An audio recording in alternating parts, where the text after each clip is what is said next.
Hi friends, welcome to my channel On Point. If you like the video, then press the like button and subscribe the channel. Pakistan में एक नई development सामने आ रही है जहाँ पे पाकिस्तान के पेशावर शहर में एक कॉलेज टीचर पर ईशनिंदा ब्लास्मी लॉ का उल्लंघन को लेकर उत्पाद मचा हुआ है। कॉलेज के स्टूडेंट दंगे भी कर रहे हैं। कॉलेज कैंपस में भी वहाँ फर्नीचर वगैरह को तोड़ा गया है, क्लासरूम को डैमेज भी किया गया है। द डॉन के एक आर्टिकल में लिखा हुआ है। उसके बाद ये वहाँ पे प्रोटेस्ट भी जारी है जो स्टूडेंट के द्वारा किया जा रहे हैं, और पुलिस जाब्ते के बावजूद भी वहाँ पे आउट ऑफ कंट्रोल सिचुएशन हो गई है। दंगे की वीडियो वहाँ पे सोशल मीडिया प्लेटफॉर्म्स और मेन स्ट्रीम मीडिया पे भी सर्कुलेट हो रहे हैं, जिससे स्पष्ट रूप से देखा जा सकता है कि कॉलेज में पत्थर भी बरसाए गए हैं। कुछ स्टूडेंट्स को इन दंगों में चोटें भी आई हैं। यहाँ एक टीचर के ऊपर ब्लास्मी लॉज का उल्लंघन करने का आरोप है। आइए अब जानते हैं कि ब्लास्मी लॉज है क्या। ब्लास्मी लॉ को ईशनिंदा कानून भी कहते हैं। इसके अंतर्गत बहुत से अपराध शामिल है, जिसमें से धार्मिक विशेषणों का दुरुपयोग करना, पवित्र कुरान को अपवित्र करना जो इनकी धार्मिक पुस्तक है, जानबूझकर धार्मिक भावनाओं को ठेस पहुंचाना या कोई भी भाषण ऐसे देना या कुछ भी बातें ऐसे सर्कुलेट करना सोशल मीडिया वगैरह पे, और मोहम्मद पैगंबर साहब के संबंध में अपमानजनक कोई भी टिप्पणी शामिल है। कोई भी करना गलत है, ब्लास्मी लॉज के अंतर्गत आते हैं। अब बात यह आती है कि ब्लास्मी लॉज का निर्माण किसने किया। रहे हैं कि ब्रिटिश भारत द्वारा यह लागू किया गया था। जब ब्रिटिश अंडर में इंडिया था, कॉलोनी था, तब धार्मिक सभा को परेशान करना, कब्रिस्तानों पर अत्याचार करना तहत ब्रिटिशर्स उपयोग करते थे ब्लास्मी लॉ का उस समय। और तब से ये कानून अभी तक बना हुआ है कानून में, जो आईपीसी में भी है, जो इंडियन पिनल कोड बोलते हैं, और पीपीसी पाकिस्तान पिनल कोड बोलेंगे, और बीपीसी में भी है जो बांग्लादेश पिनल कोड है। चाहे वो आईपीसी हो, बीपीसी हो या पीपीसी हो, उसमें आर्टिकल 290 सेक्शन 295 सबसेक्शन ए के रूप में स्पष्ट है ब्लास्मी लॉ का। जहाँ तक ब्लास्मी लॉ की बात आती है, इंडिया में इस प्रकार से लागू किया गया है। तो एग्जैक्ट पाकिस्तान के ब्लास्मी लॉ का जैसा तो है नहीं, लेकिन कुछ संदर्भ दिए गए हैं। 295 सेक्शन ए के अंतर्गत बताया गया है कि कोई भी भाषण लिखित या चिन्ह सोचा समझा गया है दुर्भावनापूर्ण इरादे से नागरिकों का अपमान करने या उनकी धार्मिक भावनाओं को ठेस पहुंचाने या आहत पहुंचाना के अंतर्गत भारत में कुछ ऐसा पनिशमेंट भी नहीं है, क्योंकि भारत तो एक सेकुलर कंट्री है और सेकुलर और साथ में डेमोक्रेटिक वैल्यूज रखता है। साथ ही साथ वर्ल्ड्स लार्जेस्ट डेमोक्रेटिक कंट्री है, और स्वाभाविक है कि यहाँ पे फ्री स्पीच होना लाजमी है।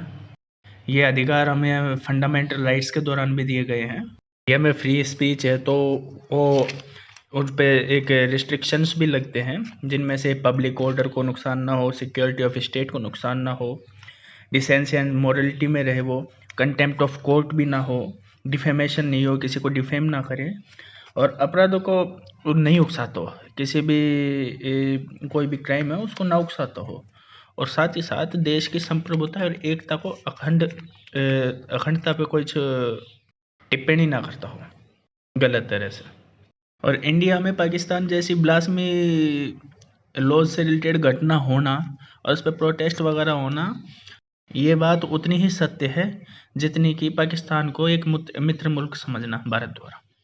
इस मुद्दे के अंदर जिस टीचर के ऊपर आरोप लगे ब्लास्मी लॉज के उल्लंघन के, वो एक शिया कम्युनिटी से आता था टीचर। अब हम ये समझेंगे कि शिया और सुन्नी का मैटर है क्या, जो एक बहुत ही इंटरनेशनल रिलेशन में एक ज्वलंत मुद्दा भी बनता जा रहा है। और टेररिज्म एक्टिविटी हो, डिस्टरबेंस हो कम्युनिटीज़ के बीच में, कंट्रीज़ के बीच में, हमेशा से इसका बहुत एक अहम योगदान बना आ रहा है। तो इसमें हमें देखने को मिलता है, जब प्रोफेट मोहम्मद साहब थे, उनकी डेथ हुई 632 ईसा पश्चात, तब पैगंबर साहब के जो सक्सेसर थे, उत्तराधिकारी थे, उनको लेकर दो समुदाय में आपस में गुटबाजी हो गई, जिसमें से जो अबू बकर को मानते थे वो सुन्नी कहलाए, और जो उत्तराधिकारी पैगंबर साहब के अली को मानते थे, जो कि मोहम्मद पैगंबर साहब का दामाद भी था, वो सुन्नी कहलाए, तो शिया कहलाए। अब हम इस चार्ट्स में शिया मेजोरिटी कंट्रीज़ देखते हैं, तो उसमें देखने को मिलता है कि Iran as largest community of population of Shias community, जिसमें उनकी टोटल पॉपुलेशन 99% मोमडन है, जिसके अंदर शिया पॉपुलेशन है वो 90 to 95% है। उसके बाद अजरबैजान हुआ, बहरीन हुआ, इराक हुआ, जो कि मिडिल ईस्ट कंट्री बोला जाता है, में भी 60 to 70 के % के रेशो में शिया कम्युनिटी है। जहाँ पर बात आती है पाकिस्तान हुआ, सऊदी अरेबिया हुआ, अफगानिस्तान हुआ, सीरिया हुआ, इसमें बहुत ही पॉपुलेशन, जैसे मतलब माइनॉरिटी बोलेंगे, वहाँ की माइनॉरिटी के तौर पे शिया पॉपुलेशन। अब हम इस मैप के अंदर ये देख सकते हैं स्पष्ट रूप से कि कहाँ पे ब्लास्फेमी लॉज लागू हैं, कहाँ पे कौन सी सेंटेंस दी जाती है, या कहाँ पे अबोलिश कर दिए गए, रिपील कर दिए गए हैं, और कहाँ पे इन ब्लास्फेमी लॉज का कोई उनके जो पीनल कोड है उसके अंदर कोई भी कानून नहीं है इसके अंतर्गत। जैसे कि आपको चाइना मिल जाएगा, मंगोलिया मिल जाएगा, जापान मिल जाएगा, थाईलैंड मिल जाएगा, इंडोनेशिया, कोरियन पेनिनसुला वगैरह, और यूएसए भी है। तक बात है इसको अबोलिश करने की, रिपील करने की, तो फ्रांस रहा, स्वीडन रहा, और साथ ही साथ कनाडा ने भी इसको रिपील कर दिया है। भारत में इसकी स्थिति 295 सब सेक्शन AIPC के अंतर्गत मैंने स्पष्ट पहले कर ही चुका हूँ। और साथ में पाकिस्तान हुआ, सऊदी अरेबिया, जो भी मिडिल ईस्ट कंट्री है, मुस्लिम बाहुल्य इलाके हैं, वहाँ पे फांसी की सज़ा, जिसको कैपिटल पनिशमेंट भी बोला जा सकता है, वो देने तक का भी प्रावधान है। ये देखेंगे कि ब्लास्फेमी लॉज का पाकिस्तान में स्थिति क्या है। देखने को मिलता है कि 1947 टू 2021 में 107 वुमेन को एक्यूज्ड आरोपी बनाया गया है ब्लास्फेमी लॉ के अंतर्गत, जिसमें से 18 को एक्स्ट्रा जुडिशियल मर्डर कर दिया गया है, जिनमें से 2 माइनर्स भी थी जो बिलो 18 एज थी, जो कि हम इन पिक्चर में देख भी सकते हैं कि वहाँ पे फेक ब्लास्फेमी लॉज भी लगाए जाते हैं शिया कम्युनिटी के ऊपर, उनको प्रेशराइज करने के लिए। उनको पहले वाले आर्टिकल में हम स्पष्ट रूप से देख सकते हैं कि पाकिस्तान की एक एविएशन एम्प्लॉय थी, उसको थ्रेट किया गया है एक फॉल्स ब्लास्फेमी केस में बुक करवाने को, मतलब कि झूठा केस लगाने के लिए दबाव बनाया गया। और बात ये थी सिर्फ पार्किंग के इशू के ऊपर। सेकेंड न्यूज़ जो हिंदुस्तान टाइम्स के एक आर्टिकल की है, उसमें भी देख सकते हैं हम स्पष्ट रूप से कि हिंदू मैन एस्केप लिंचिंग इन पाकिस्तान और एलिज्ड ब्लास्फेमी। वहाँ पर माइनॉरिटीज़ को प्रेशराइज करने के लिए, उन पर किसी प्रकार का दबाव बनाने के लिए इसका उपयोग किया जा रहा है। यहाँ तक कि वहाँ के टीचर भी इसके शिकार हो चुके हैं, जिसमें दिखता है अपन को तीसरे पिक्चर में एक पाकिस्तानी टीचर को ब्लास्फेमी लॉज का आरोप लगा के उसका मर्डर कर दिया गया। और ये अल जजीरा का आर्टिकल है। आगे भी हम इस तरह की घटनाओं को, जैसे मर्डर होते हुए को देख सकते हैं इस पिक्चर में। साथ में ही एक न्यू डेवलपमेंट भी पाकिस्तान में कि पाकिस्तान की जो टेलीविज़न अथॉरिटी है PTA, उन्होंने बैन कर दिया है विकीपीडिया को ओवर सैक्रिलीजियस कंटेंट, मतलब कि जो इस तरह के कंटेंट को सर्कुलेट किया जा रहा है उसको रोकने के लिए। हम देख पा रहे हैं कि इसमें लिखा हुआ है पॉपुलर ऑनलाइन साइक्लोपीडिया विकीपीडिया जो है in the country blocking removing, देश में ब्लॉक कर दी जाएगी या हटा दी जाएगी। इस पिक्चर में हम स्पष्ट रूप से देख सकते हैं कि इसमें लिखा हुआ है पॉपुलर ऑनलाइन एनसाइक्लोपीडिया विकीपीडिया जो है उसको कंट्री में ब्लॉक या रिमूव करना पड़ेगा। जो भी सैक्रिलेजियस कंटेंट है, जो भी दंगे को भड़का सकता है, जो भी इस प्रकार का कंटेंट है, जो वीडियो जो सर्कुलेट हो रही है उनको, और 24 घंटे की जो डेडलाइन है वो भी दे दी गई है PTA द्वारा विकीपीडिया को। साथ ही विकीपीडिया को PTA ने सर्कुलर भी जारी किया है, जो कि ट्विटर हैंडल पे अपन देख सकते हैं। हमें ये भी जान लेना चाहिए कि पाकिस्तान में ऐसा नहीं है कि शिया कम्युनिटी हुई जी, चाहे हिंदू माइनॉरिटी कम्युनिटी हुई, वहाँ उनके द्वारा कुछ प्रोटेस्ट नहीं किया गया है ब्लास्फेमी लॉज के अगेंस्ट।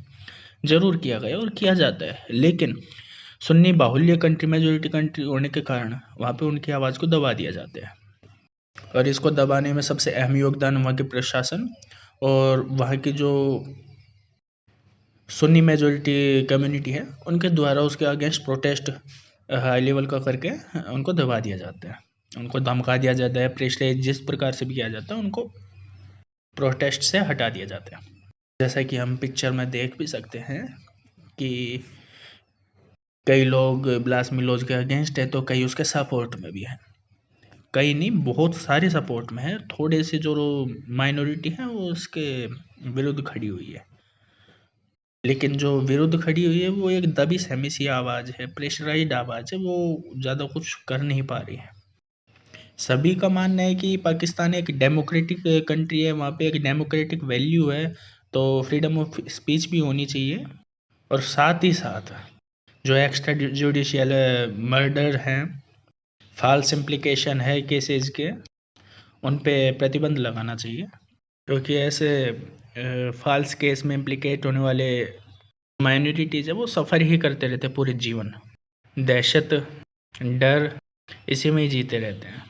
तो कॉन्क्लूसिव रिजल्ट तो यही है कि इस तरह के लॉज में चेंजेस करने चाहिए, जिसे एक संतुलित कानून के तौर पे देखा जाना चाहिए, इसमें ना मेजॉरिटी पॉपुलेशन को नुकसान हो, ना जो माइनॉरिटी पॉपुलेशन है उसको नुकसान हो, कंट्री का पब्लिक ऑर्डर बना रहे जैसा कि इंडिया में है। गौरतलब है कि इंडिया में भी देखा जाता है कि फॉल्स केस इम्प्लीकेशन है, जैसे वुमेन्स लॉ में देखे गए हैं, सेडिशन वगैरह देखे गए हैं, या सेक्शन 121 121A 376 देखा गया है, 498 वगैरह भी देखे गए। तो इनसे बचाव सिर्फ इतना ही है कि इनको एक संतुलित व्यवहार के तौर पे लागू किया जाए, न कि एक पक्षीय। Thank you for watching till and. यदि आपको वीडियो अच्छा लगा हो तो press the like button and subscribe the channel.